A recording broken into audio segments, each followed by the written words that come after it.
and welcome to the Trendsetters Productions Try to Bully Me project. I'm your host, Tracy Palmer.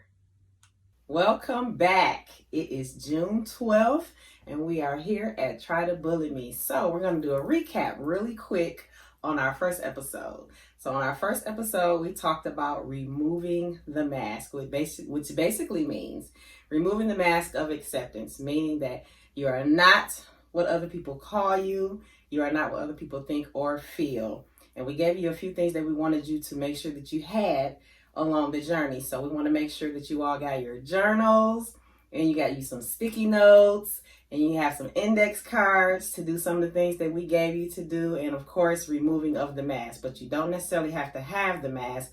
It is a metaphor. So just make sure that you're removing that mask of acceptance throughout this journey and knowing that it's only up to you what's inside and how you feel about yourself. Okay, so we hope that you're doing that.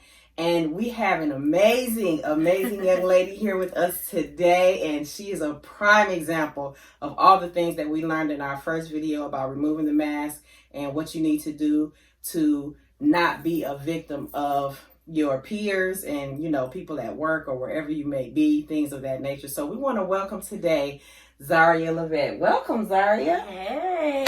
Yes, yes. Yes, so we have known Zaria for quite some time. She's actually one of the people who helped us start our journey and Try to Bully Me, and we are going to allow her to share her story with you all.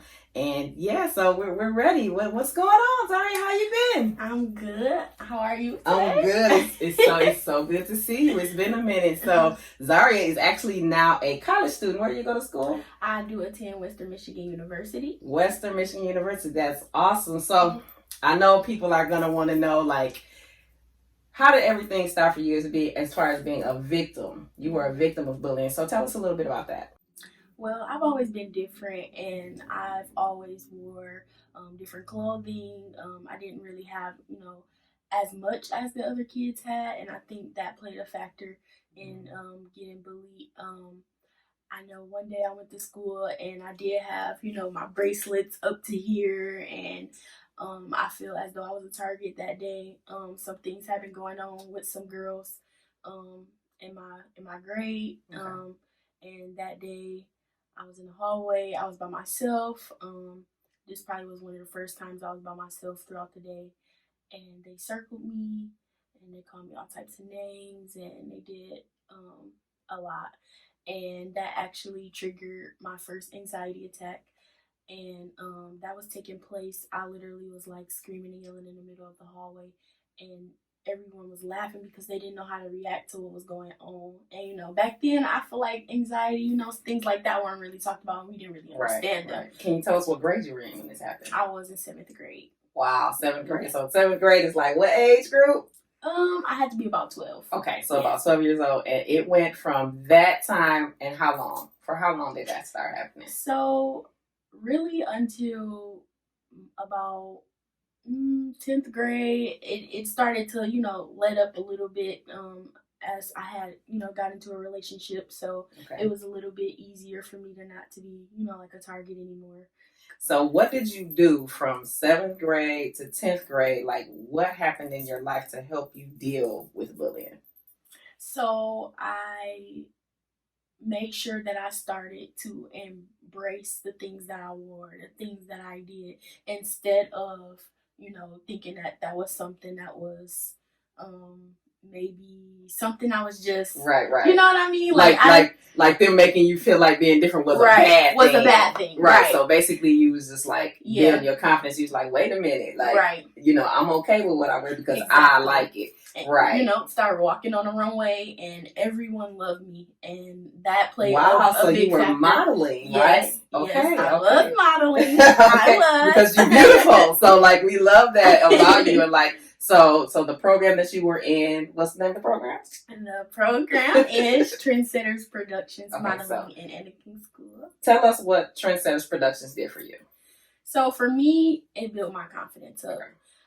It gave me a home. It gave me a place where if I didn't have friends at school, I knew I would have friends there. So it became my family. So it just really built my confidence just by being comfortable with me, and being the people that we had around. They made me so comfortable, so it's just like I was great in my own skin. So Right. So Trendsetters Productions, which is actually my company, Trendsetters Productions was not about being a model, it's about being a role model. And so that's what we really, really instilled in the kids and all the people that were part of the program. It was a huge family, and I say was just because of what's going on right now, but we will be back, and we'll be back stronger. But basically what it does is it helps people be comfortable with who they are, regardless of whatever their circumstance is, whatever their finance is, how they look, what they like, what they don't like. And so that's a really good program for people that are trying to build their confidence and become who they are. So we thank you for being a part of that program. So tell us what's going on with you right now. What's going on in 2020? So you already know it's been rough already. Right. The pandemic. But I am currently rebranding myself, rebranding my brand. What's your brand? Tell us about that. I did have a brand called Levette Styles, which I would, recreate like different clothes, from things like t-shirts and things like that. But now I am releasing a new name soon. Okay. And I will be releasing it next week on on June. Okay, on June 20th. Okay. And I'm excited. You're excited. I am. We're excited. So, what made you rename what you're doing? Or did something happen, or like, is it just a new? You're at a new place in your life. Like, why did you change the name? Many reasons.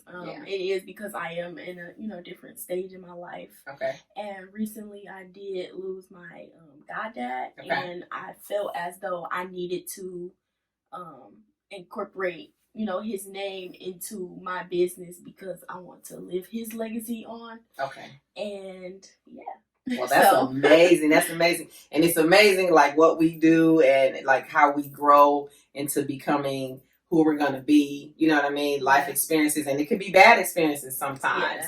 Yeah. But as long as you get through those things, and so we talk a lot about like writing, writing in journals and pouring into yourself positive things so that positive things come out.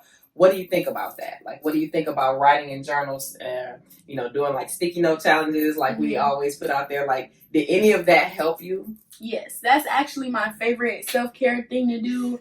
I have many pink sticky notes. Okay. Just on my mirror every day. I read those in the morning, to give myself, it's a little bit of confidence in the morning. Because sometimes we don't wake up with it. And that's what I was saying. And we understand that here. We understand that here. So, yeah, we big on, like, just making sure that you have those things around you and in your atmosphere that you can use on the days when you're just not feeling it. Right. You know what I mean? And you have to be able to do that. What about music? What kind of music do you listen to? I listen to everything but country music. I think I listen to everything. Okay. But country and, like the obvious, like the rock and stuff like that. Like, I don't really listen to that, but I listen to everything else, like R&B. Okay. If you know me, I love my Drake. I love my Summer Walker, my Janae. I love smooth, like R&B. But I mean, when it's time to party, we can party too. So I feel it. So what about like, what is your number one song that you like just have to hear that just does it for you? You know what I mean? What kind of song is that? Wow. I that's hard. I might have to get back to him with that one. I understand. Yeah. Like, so my go-to is like, I have like several, it depends on my mood. But most of the time in the morning, I got to listen to my gospel. That's right. I got to listen to my gospel and just fill my spirit with things that are going to, help me throughout the day. Because you never really know what you're going to, come across, or who you're going to come across that you either need to encourage or you need to be self-encouraged, so you'll have to deal with them. So, man, we appreciate that. So, I think what we don't know is, what would you say to victims today in this society, like, the younger generation? Because now how old are you now? I am 20 years old. You're 20 years old. So, what would you say to the 7th grade young lady or young man that is, a victim of bullying? What would you say? I would tell them that it's okay. I feel like a lot of times you feel like you're alone and aloneness comes mentally sometimes, and I think people don't understand that. But as a seventh grader, I needed someone to tell me, like, it's okay, like, it's okay, Right. because okay. I feel like a lot of people tell me, like, you know, it's all right, like, yeah.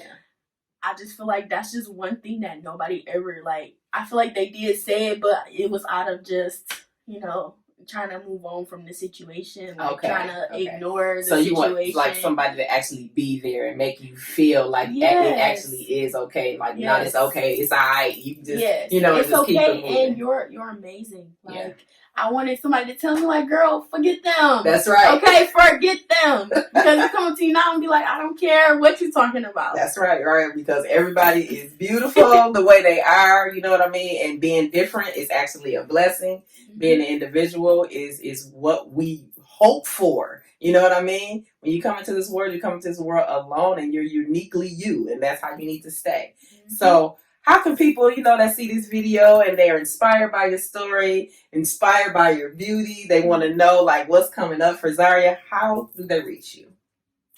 So, you can follow me on all social media platforms at Lavette Styles in some way. So we will drop those in the bio. Okay. So we will drop those. But yeah, that's how you can reach me. And make sure you stay tuned June 20th, because I will be. She will release June 20th. I will be releasing. That's right. You heard it here first at Try to Bully Me. And, you know, you can also write us a letter. Tell us what you think about her interview. You can write us a letter at, of course, Trendsetters Productions, P.O. Box 771, Flint, Michigan 48501. And we want to make sure that we thank our partners, Hamilton Community Health Network, IC2 Youth and Adult Programs. Also, our sponsors, Community Foundation of Greater Flint. They are amazing. We want to make sure we thank our editor. Shout out to Brianna Cristo and Off Duty Productions. That's been our show today, everybody. We thank you. We love you. And remember to continue to inspire.